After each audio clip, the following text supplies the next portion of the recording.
গোয়েন্দা পুলিশ বলছে, হাদি হত্যা চেষ্টার মিশনে শুটার ফয়সাল করিম মাসুদ, তার বান্ধবী মারিয়া এবং আলমগীর সহ 4 জন মিলিত হন এই কক্ষে।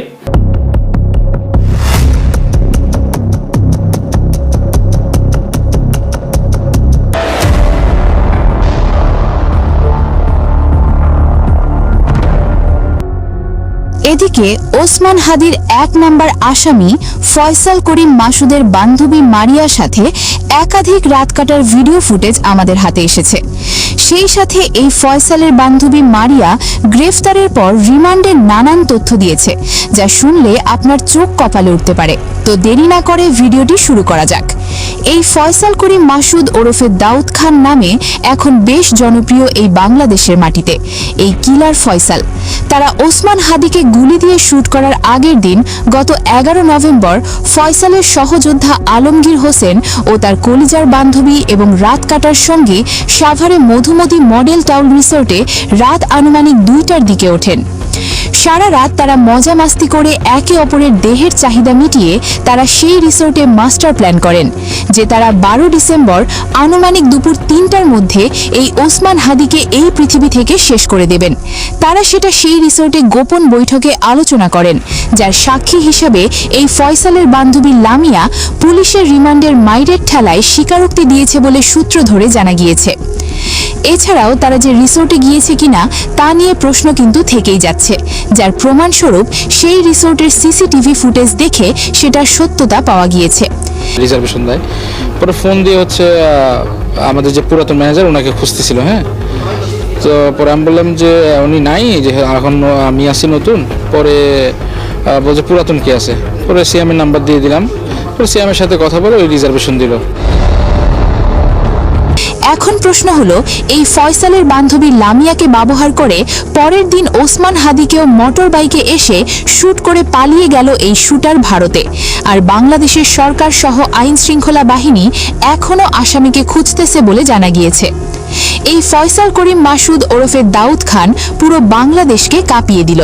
অন্যত্র দেশের থ্রিলার সিনেমাও হার মানালো এই নিষিদ্ধ সংগঠন ছাত্রলীগের কর্মী ফয়সাল করিম মাসুদ ওরফে দাউদ খান। কিন্তু একদিকে হাদিকে সুপরিকল্পিতভাবে রাজনীতির মাঠ থেকে সরিয়ে দিল সন্ত্রাসী, আর অন্যদিকে জাতীয় নাগরিক পার্টি এনসিপির আরও এক নেত্রীর ঝিনাতলা পুরাতন কাঁচা বাজার রোড থেকে জান্নাত আরা রুমির নামের এক তরুণীর ঝুলন্ত মরদেহ উদ্ধার করেন ঢাকা পুলিশ। এভাবে কি তাহলে একে একে জুলাই যোদ্ধাদের নির্মূল করার মিশনে নেমেছেন আওয়ামী লীগ? এমন বক্তব্য কিন্তু এবার রাজনীতির মাঠে ভেসে আসছে পানির স্রোতের মতো। গণমাধ্যমে যা দেখে চিন্তিত এই জুলাই যোদ্ধারা। তাহলে কোনো একটা পক্ষকে একটা হিংসার পরিবেশ বজায় রাখবার জন্য তরুণ একদল নেতা নেত্রী সৃষ্টি করছেন, যারা বিভিন্ন জায়গায় ভাঙচুর, মারামারি, হানাহানিতে লিপ্ত হচ্ছেন। একদলের ভীষণ প্রিয় হয়ে উঠছেন, বিপ্লবের প্রতিচ্ছবি হয়ে উঠছেন, আরেক দলের কাছে হিংসা হানাহানির কেন্দ্র হয়ে উঠছেন, ঘৃণ্য হয়ে উঠছেন, এবং সে কারণে তাদের মৃত্যুর ঘটনা যখন আলোড়ন সৃষ্টি করছে বা তাদেরকে হত্যা প্রচেষ্টা যখন আলোড়ন সৃষ্টি করছে, তখন একদল বলছেন এটা আওয়ামী লীগের প্রতিশোধ, একদল বলছেন প্রকৃতির বিচার, আরেক দল বলছেন এই হত্যা প্রচেষ্টা বা এই হত্যার প্রতিশোধও তারা নিয়ে ছাড়বেন। এই ওসমান হাদি ছিলেন একজন জুলাইয়ের সাহসী যোদ্ধা, যাকে নিয়ে এখনো নাটক করছেন এই অন্তর্বর্তীকালীন সরকার। এই ওসমান হাদি অনেক আগেই না ফেরার দেশে পাড়ি জমিয়েছেন, যা ইতিমধ্যে সোশ্যাল মিডিয়ার বরাদে জানা গিয়েছে। সূত্র জানিয়েছে, এই ওসমান হাদি শুধু দেহটাকে সিঙ্গাপুর পাঠিয়ে দিয়ে এই দেশ নিয়ন্ত্রণ করার চেষ্টা করেছিলেন এই সরকার সহ উপদেষ্টা মণ্ডলী। ওসমান হাদি এই দেশে থাকাকালীন ইন্তেকাল করেছেন বলে অনেকেই জানিয়েছেন এই বিষয়ে। এই ওসমান হাদির এমন দুর্দশার পিছনে এই উপদেষ্টারা থেকে শুরু করে এই আইন শৃঙ্খলা বাহিনীর যে কতটা অবনতি রয়েছে তা দেখেছে এই বাংলাদেশের জনগণ। আমার বাংলাদেশের মাথাগুলো লাগছে, স্বাধীনতা সার্বভৌমত্বের মাথাগুলো লাগছে। যে ছেলে মেয়েগুলো, যে তরুণরা আন্দোলনে এই হাসিনাকে হটাইতে পারছে, যে আন্দোলন যা খালেদা জিয়া যারা ট্রিটমেন্ট বিদেশে নিতে পারে না, খালেদা জিয়ার বাড়ি যখন শেষ হয়ে গেল তখন আন্দোলন করে খালেদা জিয়ার বাড়িটা রক্ষা করতে পারে না, 57 জন সেনা অফিসার নিহত হলো, বিচার আদায় করতে পারে না, এই তরুণগুলো কিন্তু সেই একটা রাস্তা খুলে দিছে। সেই রাস্তা যখন খুলে দিল কাজ ছিল ওই তরুণদেরকে কাছে এনে ওদেরকে হাতে কলমে আমাদের রাজনীতি শিখানো। আমরা হাতে কলমে রাজনীতি শিখাতাম, আমরা কূটনৈতিক সম্পর্ক কিভাবে করবো শিখাতাম, আমরা কালচারাল লড়াইটা কিভাবে করবো শিখাতাম, ভারতের আধিপত্য মুক্ত কিভাবে থাকবো শিখাতাম। সেটা নিয়ে করে আমরা হাত ছেড়ে দিয়েছি বাচ্চাদের, এবং বাচ্চাদেরকে বিভিন্ন গালিগালাজ করা শুরু করে দিয়েছে। হাতের বয়সী, কোমরের বয়সী, বোঝে কি, মাথার বয়সী, ছেলের বয়সী।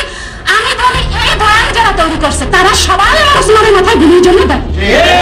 শুধু ভারতের উপর একা হবে না, এই ভারতের মধ্যে যারা আমরা আছি তারা কার, আমরা বাংলাদেশে না, আমরা কি ভারতের নাগরিক?